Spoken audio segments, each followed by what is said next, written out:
Hi friends, எல்லோரும் எப்படி இருக்கீங்க? நம்ம சேனலில் இன்றைக்கி என்ன பார்க்க போகிறோன்னா, பெண்களின் வாழ்க்கையை மாற்றும் 7 முக்கியமான பழக்கங்கள் பற்றி தான் பார்க்க போகிறோம். பெண்கள்னாவே வெற்றிங்கிறது கொஞ்சம் லேட்டாக தான் கிடைக்கும். அதுக்கு நம்ம டெய்லி முயற்சி பண்ணிக்கிட்டே இருக்கணும். வெற்றிங்கிறது ஒரு நாளில் கிடைக்க போகிறது கிடையாது, அது உங்களுக்கே தெரியும்.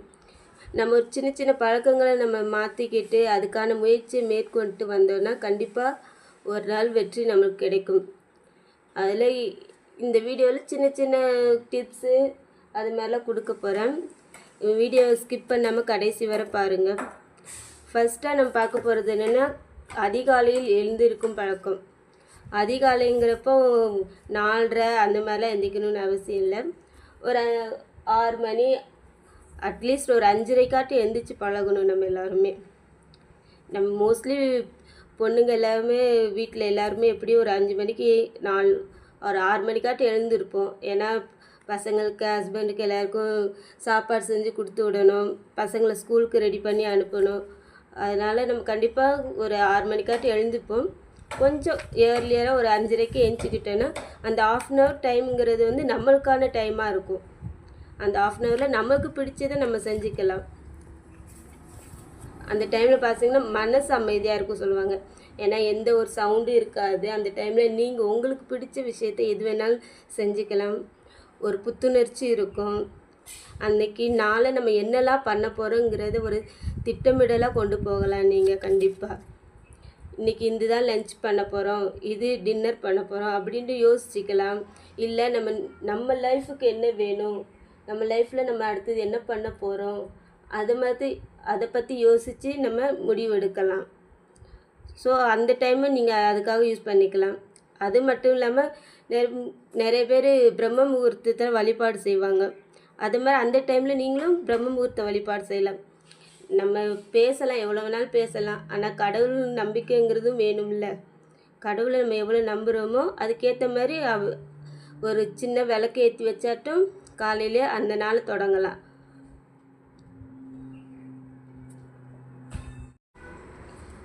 உங்களை நீங்களே ஃபஸ்ட்டு நேசிங்க. எப்பவும் என்ன சொல்கிறது, ஃபஸ்ட்டு காலையில் எழுந்திரிச்சோடனே குளிச்சுடுங்க. குளிச்சுட்டு ஒரு நல்ல ட்ரெஸ்ஸாக போட்டுக்கோங்க, தலை வாரிக்கோங்க. வீட்டில் தானே இருக்கிறோம் அப்படின்னு ஒரு எண்ணம் இல்லாமல், வீட்டில் இருந்தாலும் நமக்கு பிடிச்ச மாதிரி இருக்கலாம். 4வது பழக்கம் பார்த்திங்கன்னா, தன்னம்பிக்கையுடன் பேசுங்க. இப்போ நான் தன்னம்பிக்கையுடன் பேசுகிறேன்னா டவுட்டு தான். நான் எப்படி பேசுகிறேன் அப்படின்னு எனக்கும் தெரியாது. அது நீங்கள் கமெண்ட் பண்ணுங்கள். நான் வளர்றேன்னா இல்லை ஓரளவுக்காச்சும் தெளிவாக பேசுகிறேன்னான்ட்டு. ஏன்னா நான் வளர்ந்த சூழ்நிலை அப்படி. வீட்டுக்குள்ளேயே தான் ஃபுல்லாக இருந்து இப்போ தான் கொஞ்சம் வெளியே போக ஆரம்பிச்சிருக்கிறேன் நான். அதனால் இப்போ கொஞ்சம் கான்ஃபிடெண்ட்டாக இருக்கணும், கான்ஃபிடெண்ட்டாக பேசணும், எதுவும் பண்ணணும் அப்படின்னு ஒரு கான்ஃபிடெண்ட்டோட முயற்சி பண்ணிக்கிட்டே இருக்கிறேன். நீங்களும் எனக்கு சப்போர்ட் பண்ணுங்கள். 5வது பணத்தை சேமிக்கிறது. பணத்தை சேமிக்கிறதுங்கிறது நிறையா இருந்தால் தான் சேமிக்கணும்னு இல்லை. ஒரு 5 ரூபா 10 ரூபா இருந்தாலும் அதை எடுத்து பத்திரமா வச்சோன்னா திடீர்னு ஒரு அர்ஜென்ட்டுக்கு நமக்கு யூஸ் ஆகும். திடீர்னு நம்ம பசங்களே அம்மா ஒரு 5 ரூபா கொடு, 10 ரூபா கொடுன்னு கேட்குறப்போ அப்போ இல்லைன்னு சொல்லாமல் கொடுக்கலாம் நம்ம. அதனால் சேமிப்புங்கிறது நம்மளுக்கு ரொம்ப முக்கியம். நம்ம வேலைக்கு போகலை அதனால் சேமிக்க முடியாதுங்கிறதுலாம் இல்லை. நம்ம ஹஸ்பண்ட் வீட்டில் செலவு கொடுக்கறதுல ஏதோ ஒரு 5 ரூபா 10 ரூபா எடுத்து உண்டியில் போட்டு வச்சோம்னா அது இன்னொரு நாளைக்கு பெரிய காசாக நமக்கு தெரியும். இல்லைன்னா சடனாக நம்ம பசங்களே கேட்குறப்போ நம்ம கொடுக்கலாம். இப்போ நம்மளே வெளியே போகிறோம், சில்லறை வேணும்னா அதை எடுத்து யூஸ் பண்ணிக்கலாம். ஸோ அதனால் சின்னது பெருசுங்கிறது இல்லாமல் சேமிக்கிற பழக்கத்தை நம்ம மட்டும் இல்லை, நம்ம பசங்களுக்கும் கற்றுக் கொடுக்கணும் கண்டிப்பாக. அடுத்தது பார்த்திங்கன்னா, எதிர்மறை மனிதர்களிடமிருந்து விலகி இருத்தல். இது ரொம்ப முக்கியம். ஏன்னா இதில் நான் நிறைய அனுபவம் பட்டிருக்கிறேன். எதிர்மறை அப்படின்னா, இப்போ நான் ஒரு விஷயம் செய்கிறேன் அப்படின்னா, ஐயோ நீயா, அது ஒன்றால் முடியாது, இது தங்கச்சினா செய்வா, அவங்கன்னா செய்வாங்க, இவங்கன்னா செய்வாங்க, ஒன்றால் எப்படி முடியும் அப்படின்னு என்னை ஒரு மட்டம் தட்டுறது அப்படி தான் இருந்திருக்கு. இப்போ வர அப்படி தான். இப்போ நானே வெளியே வேலைக்கு போகிறேன் அப்படி சொன்னேன், எதுக்கு 2 நாள் போயிட்டு 3ஆவது நாள் வீட்டில் இருக்கிறதுக்கா? அப்படிலாம் தேவையில்லை. உன் தங்கச்சி வேலைக்கு போகிறா, உன் தம்பி வேலைக்கு போகிறாங்க, அவங்கன்னா போய்வாங்க, ஒன்னாலாம் போக முடியாது. இல்லை நான் ஏதாவது பிஸ்னஸ் பண்ணுறேன் அப்படின்னா வீட்டில் இருந்து அதெல்லாம் ஒன்றா இது என்கிட்ட சொல்கிறது ஒரே வார்த்தை, ஒன்றால் முடியாது அப்படிங்கிறது. என்னால் முடியாதுங்கிறத நான் முடித்து காட்டணும், என்னாலையும் முடியுங்கிறது ஒரு நம்பிக்கையோடு தான் இந்த யூடியூப் சேனல் ஆரம்பித்து 1 மாதமாக போய்கிட்டு இருக்குது. கண்டிப்பாக இதில் நான் சக்சீட் ஆவேன்னு எனக்கு நம்பிக்கை இருக்குது, எல்லாரோட சப்போர்ட்டுனாலையும். அடுத்தது லாஸ்ட்டாக பார்த்தீங்கன்னா, உங்களை நீங்கள் நேசியுங்கள். கரெக்டு தானே? நம்மளே நேசிக்கணும். இப்போ பார்த்தீங்கன்னா நான் ஒரு 4-5 வருஷத்துக்கு முன்னாடி பார்த்தீங்கன்னா கொஞ்சம் ஒல்லியாக தான் இருப்பேன். இப்போ கொஞ்சம் குண்டாயிட்டேன். அதனால் என் உடம்பு ஐயோ இப்படி குண்டாயிடுச்சேன்னு நான் நேசிக்காமல் இருக்க போகிறது கிடையாது. நான் எனக்கு பிடிச்ச மாதிரி இருக்கிறேன், எனக்கு பிடிச்ச மாதிரி ட்ரெஸ்ஸு போட்டுக்கிறேன், எனக்கு பிடிச்ச மாதிரி தலை வர்றதுலேருந்து எல்லாமே எனக்கு பிடிச்ச மாதிரி நம்ம பண்ண ஆரம்பிச்சிட்டேன். இப்போ யாராட்டும் என்ன கேட்டாங்கன்னா எனக்கு இது பிடிச்சிருக்கு, நான் பண்ணுறேன், அந்த ஒரு வார்த்தை மட்டும்தான் நான் சொல்கிறது இப்போலாம். கரெக்டு தானே? நம்ம இருக்க போகிறது எவ்வளோ காலம்னு தெரியாது. இருக்கிற வரை நம்மளுக்கு பிடிச்ச மாதிரி இருக்கிறதும் தப்பும் கிடையாது இல்லை. அது மற்றவங்களுக்கு காயப்படுத்தாமையும் இருக்கணும்.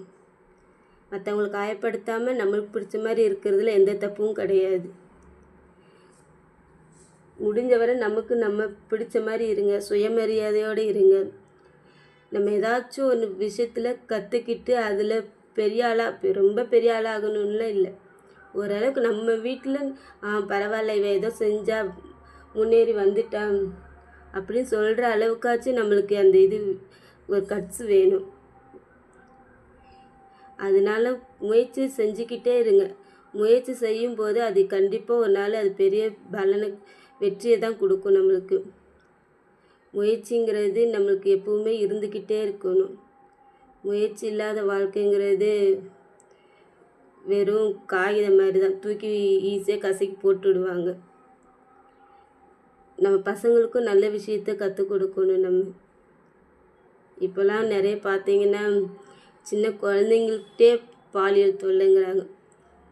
பாலியல் தொல்லைங்கிறது சின்ன குழந்தையிலேருந்து பெரியவங்க விட்டு வேற பண்ணுறாங்க.